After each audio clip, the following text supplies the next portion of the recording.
Deep in space, far from Earth, the Drovak Empire ruled many planets.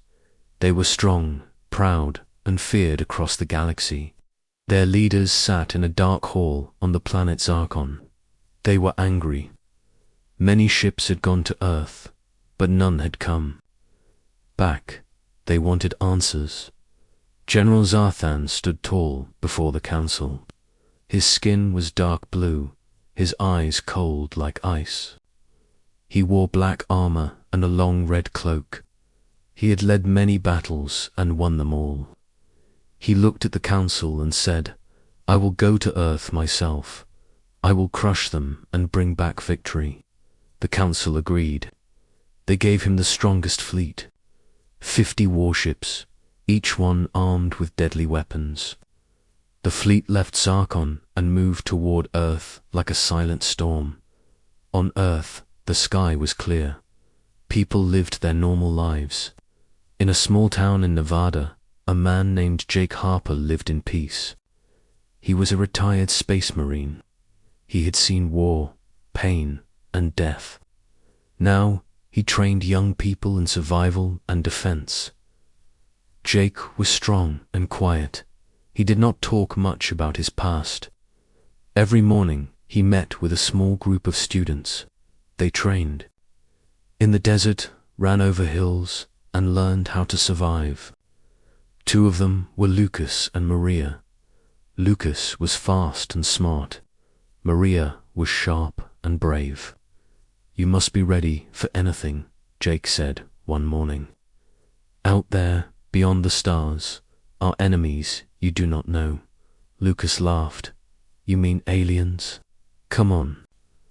"Jake, that's just old stories." Maria smiled. "I like those stories, but I think Jake means something else." Jake looked at them with serious eyes. "One day, you will see." Far above them, the Drovok fleet moved closer. Their ships were black and silent. They hid behind the moon and waited. General Zarthan stood on the bridge of the lead ship. He looked at Earth through a glass screen. "They look weak," he said. "They will fall in one day." His soldiers cheered. They believed in his words.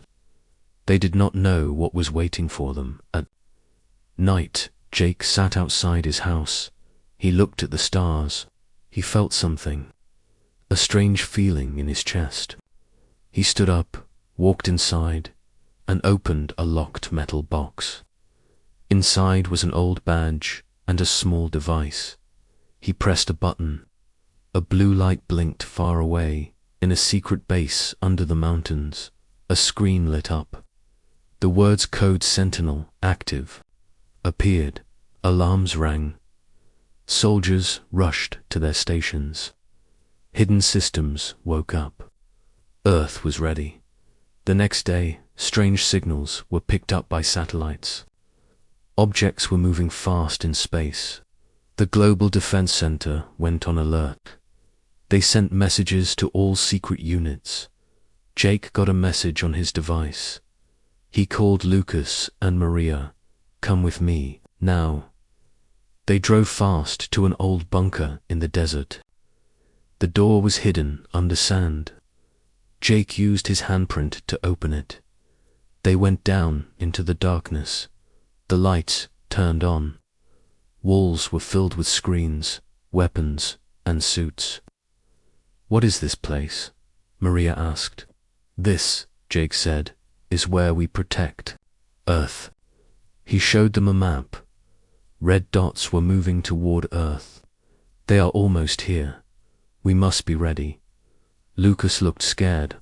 "This is real. Aliens are coming." Jake nodded. "Yes, and they will not stop until we stop them."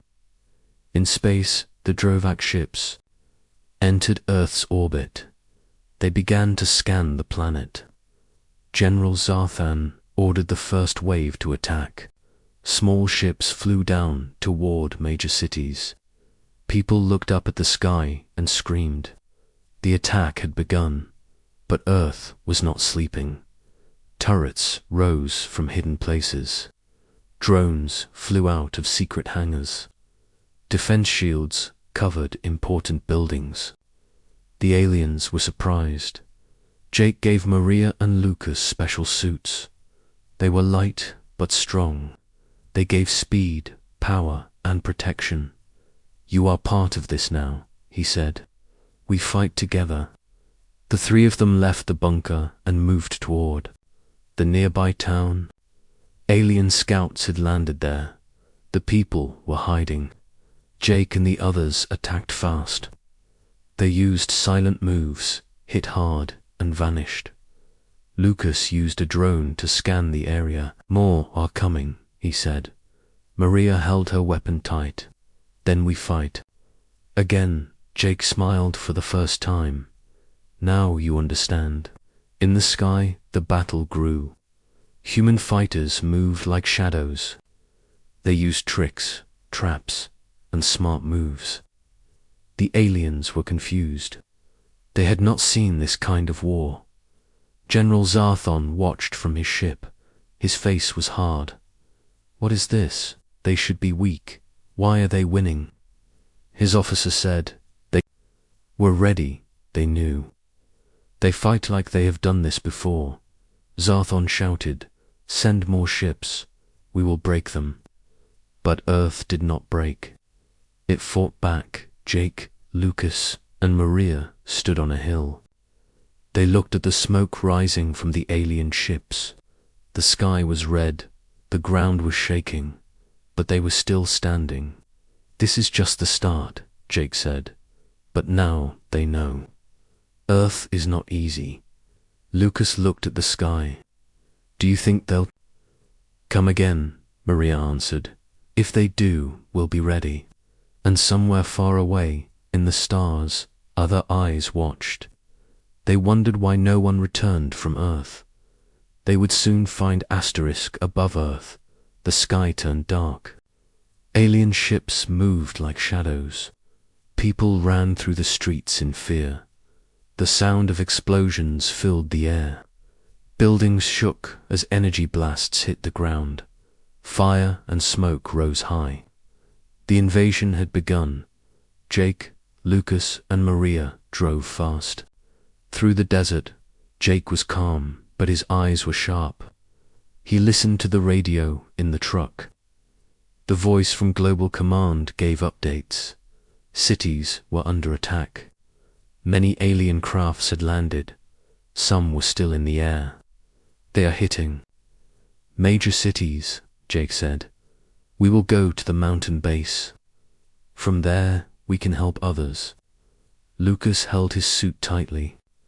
"What can we do against so many?" "We don't fight them all," Jake said. "We break their control. Take out their eyes and ears." Maria asked. "You mean their command center?" "Yes," Jake answered. "Without command, they fall into chaos." They reached a hidden gate at the base of a mountain. Jake used his badge. The metal door opened slowly. Inside was a wide tunnel with lights along the walls. They drove in and parked near a control room. Soldiers and officers worked fast inside the base. Screens showed maps, enemy movements, and defense systems. Jake spoke with the commander, a woman named Claire. She nodded when she saw him. "Good to see you again, Jake," she said. "We activated Phase 2. The orbital cannons are warming up. We need more time." Jake said, "I brought 2 of my best. Lucas is smart with tech. Maria is fast and brave. They are ready." Claire looked at them. "We need a team to enter Zone Delta. There's an alien relay tower there. It is sending signals to their fleet. Take it down. We'll do it," Jake said. They left the base with a small squad. They moved through valleys and hills. The sky above was filled with flashes of light. Alien ships flew low, searching for humans. Jake and his team stayed low and quiet. Soon they saw the alien tower. It was tall and black, with strange lights moving along its sides. Alien guards walked around it. Jake looked through his scope. We hit fast. No sound. We get inside, plant the device, and leave, he said. Maria nodded. Lucas checked the device. It was small and round. Once I place it, we have 1 minute. They moved through the shadows. One by one, they took down the guards. No shots, no noise.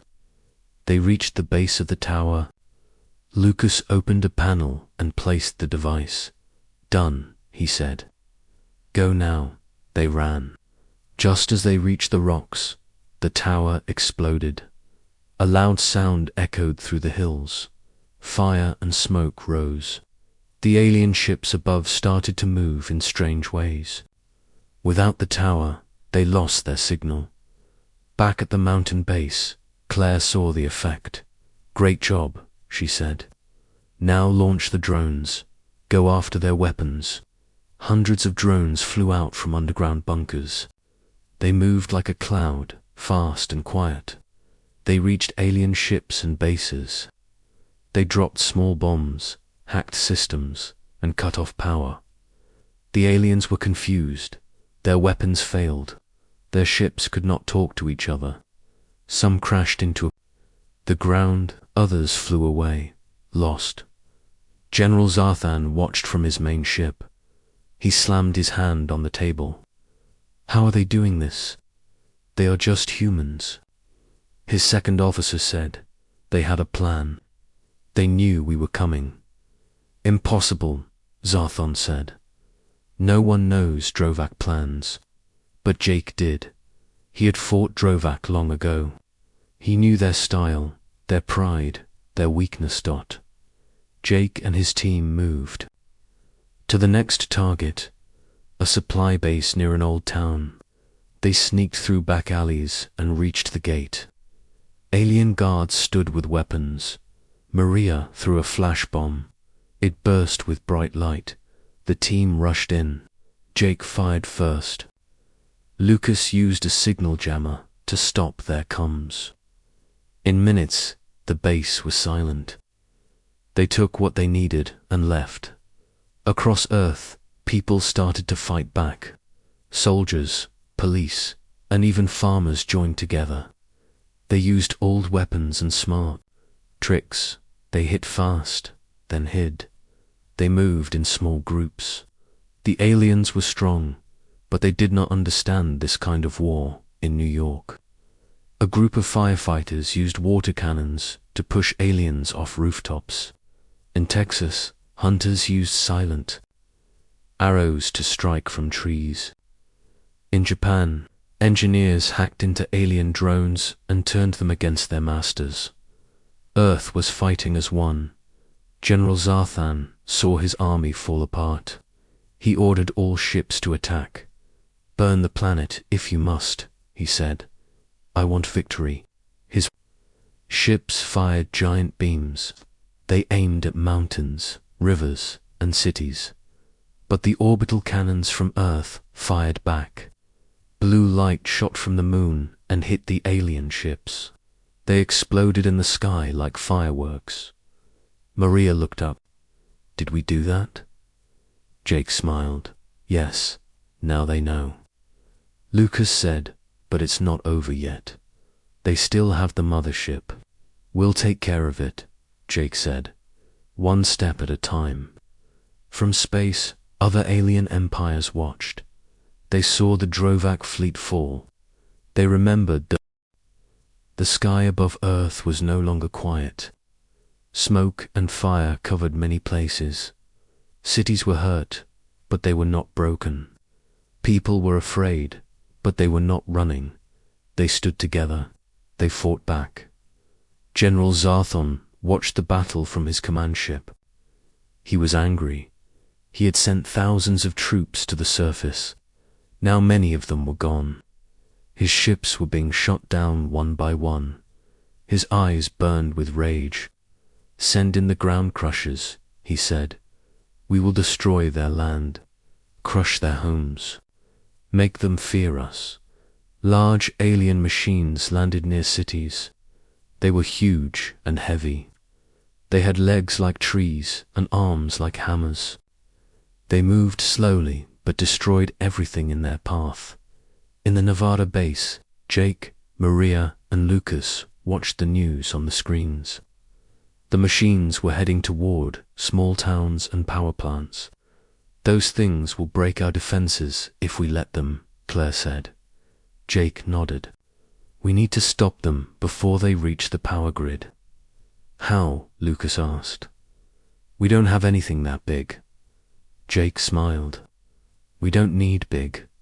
We need smart." Jake took the team and a small group of trained fighters. They carried explosive charges and signal jammers. They moved fast through back roads and quiet paths.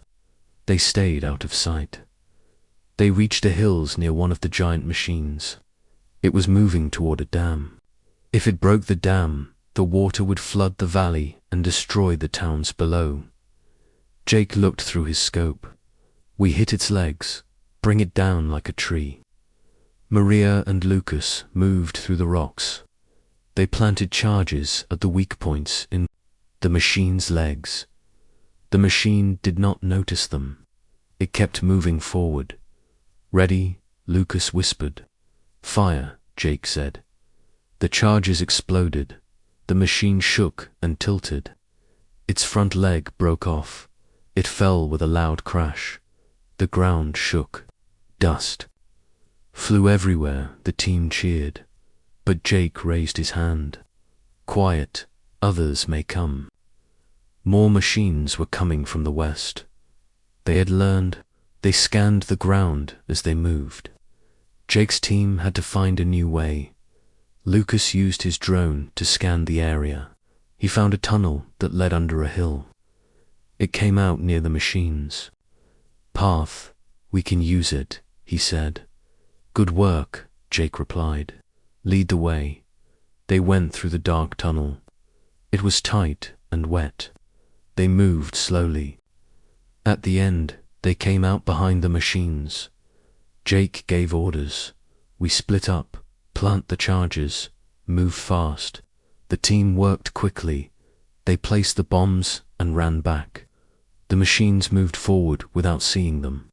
"Now," Jake said. "Boom, boom, boom." The ground shook again. 2 more machines fell. The third stopped moving. It turned and fired randomly. Jake and his team hid behind rocks. The shots missed. Maria threw a flash bomb. The machine's sensors went blind. Jake ran forward and shot at its power core. The machine sparked and fell. 3 down, Lucas said, breathing hard. "More to go," Jake answered. Back at the command center, Claire watched other teams do the same. They used tricks, traps, and teamwork. The alien ground crushers were strong but slow. Earth's fighters were fast and smart. General Zarthan saw the machines fall. He growled, "How can this be? They are farmers and miners. They should not be winning." His officer said, "They know their land. They fight with heart." "No," Zarthan said. "They fight with something more. They have a plan. They are trained." He looked at Earth and thought of the name Jake Harper. It was in old war records. Jake had fought Drovak soldiers before. Zarthan now remembered. He had faced Jake in battle years ago, and he had lost. "Find him," Zarthan said. "Kill him." Back on Earth, Jake felt something. A strange silence in the air.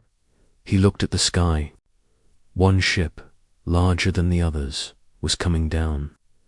"That's the command dropship," he said. "Zarthan is here."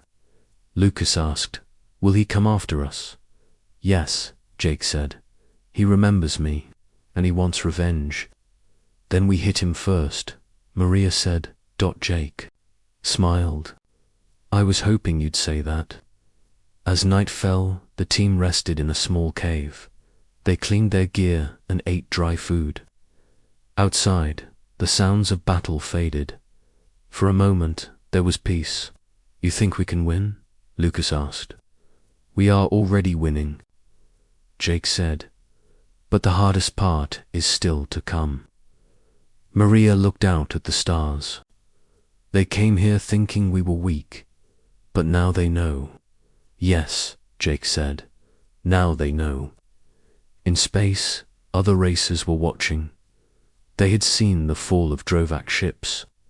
They had seen human tricks, speed, and courage. They began to understand Earth was not just another world. Earth was a trap for the proud, and once inside, few ever made it out. The stars above were quiet, but Earth was not. The battle had changed. The aliens were losing control. Their ships fell like birds with broken wings. Their machines burned in open fields. People around the world stood up and fought. They were tired, angry, and brave. In the desert, Jake, Maria, and Lucas looked at the horizon. They saw smoke rising from the direction of the alien command ship. Jake knew Zarthon had landed. The final battle was coming soon. "We go now," Jake said. "We finish this." Claire sent a message from the mountain base. "Our scans found the alien. Command base. It's set up near the old radio tower." "That tower is on high ground," Maria said. "They can see everything from there." "They chose that spot on purpose," Lucas added.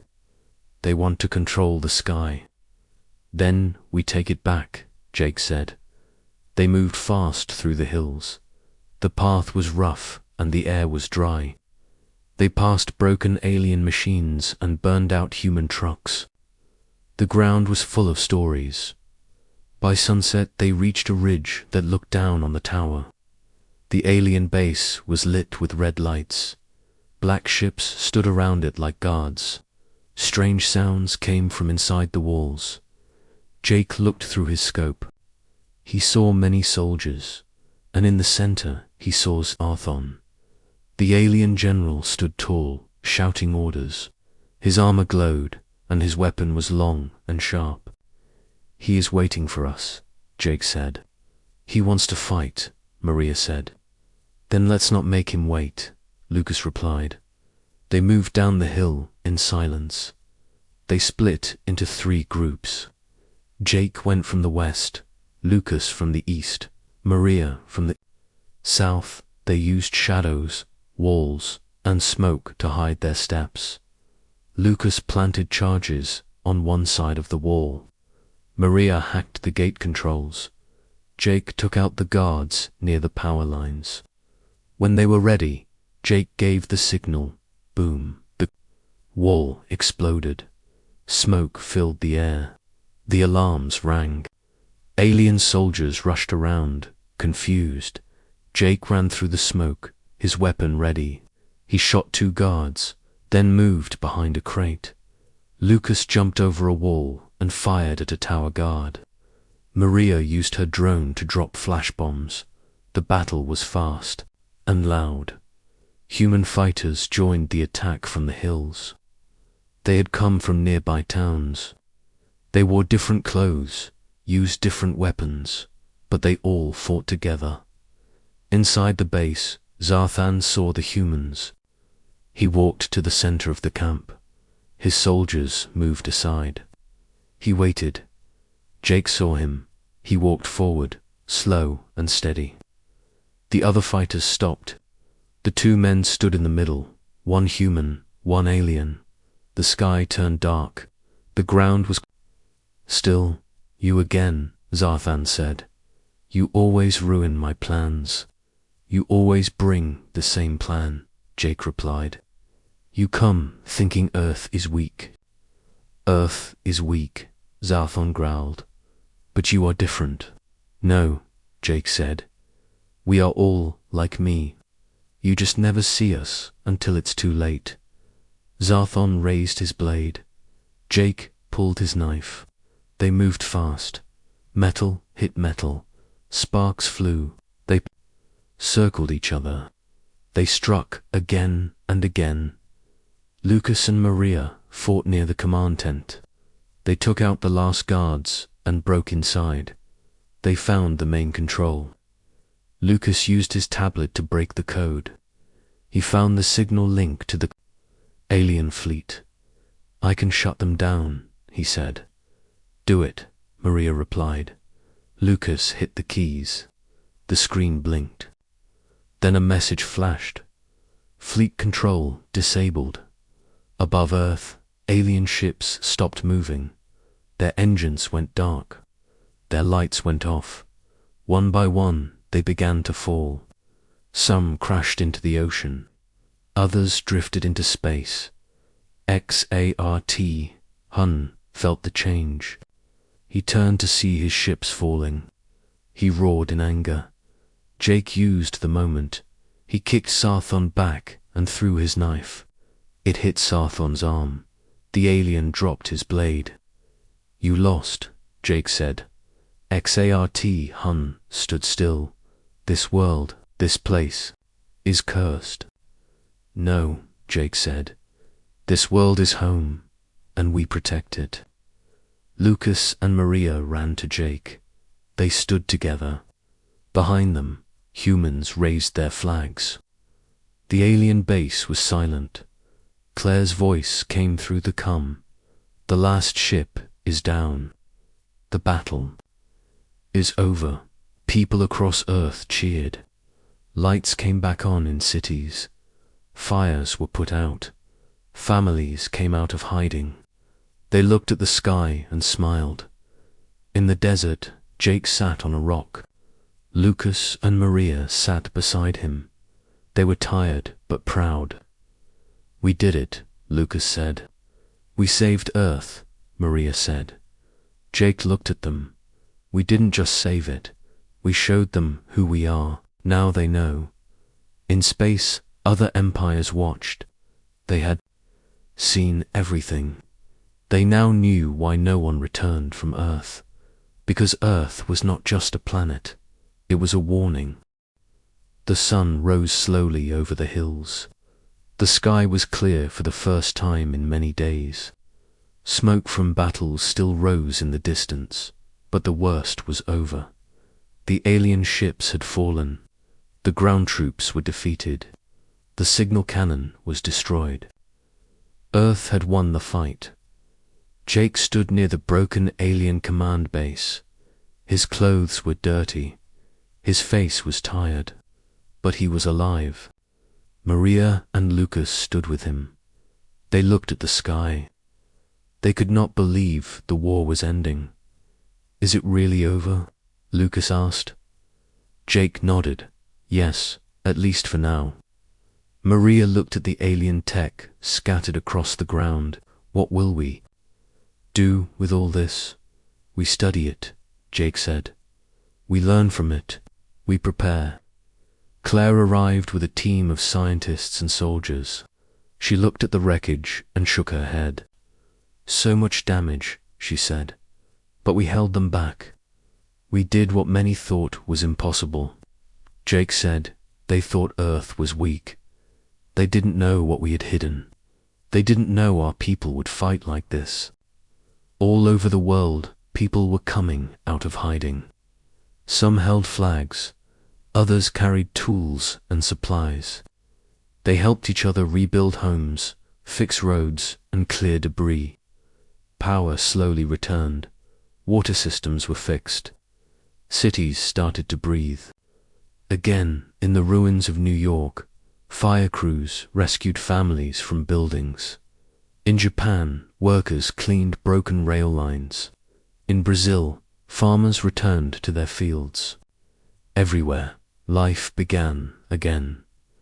In the desert, Jake and his team were sent to check on a fallen alien ship. It had crashed near an old mine.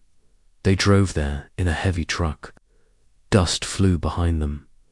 "Do you think anyone is still inside?" Maria asked. "We'll find out," Jake said. They reached the crash site. The ship was big and dark, half buried in the ground. Its lights were off. The door was open. Jake walked in first, his weapon ready. Inside, it was quiet. They moved through the halls. Broken wires hung from the ceiling. Sparks flew from control panels. At the back of the ship, they found a chamber with alien storage pods. Lucas checked a scanner. No life signs. It's empty. Good, Jake said. But we must secure this. Others may come. They called Claire and gave the location. Soon, a team of engineers and soldiers arrived. They set up a guard post around the ship. The alien tech would be studied, but carefully. Back at the mountain base, leaders from many countries met. They spoke through screens and translators. They shared what they had learned. They made a promise. Never again would Earth be unprepared. Claire spoke to the group. We must build a new defense system, not just for one country, but for the whole planet. We now know the truth. We are not alone, and others may come.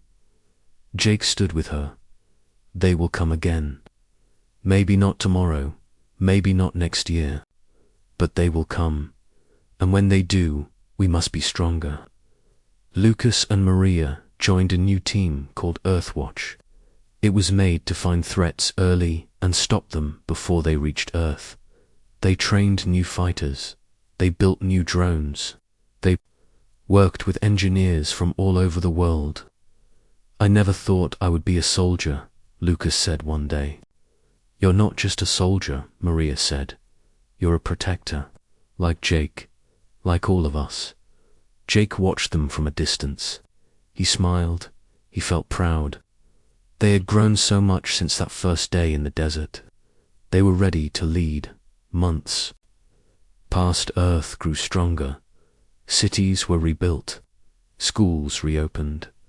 People planted trees, fixed bridges, and shared food.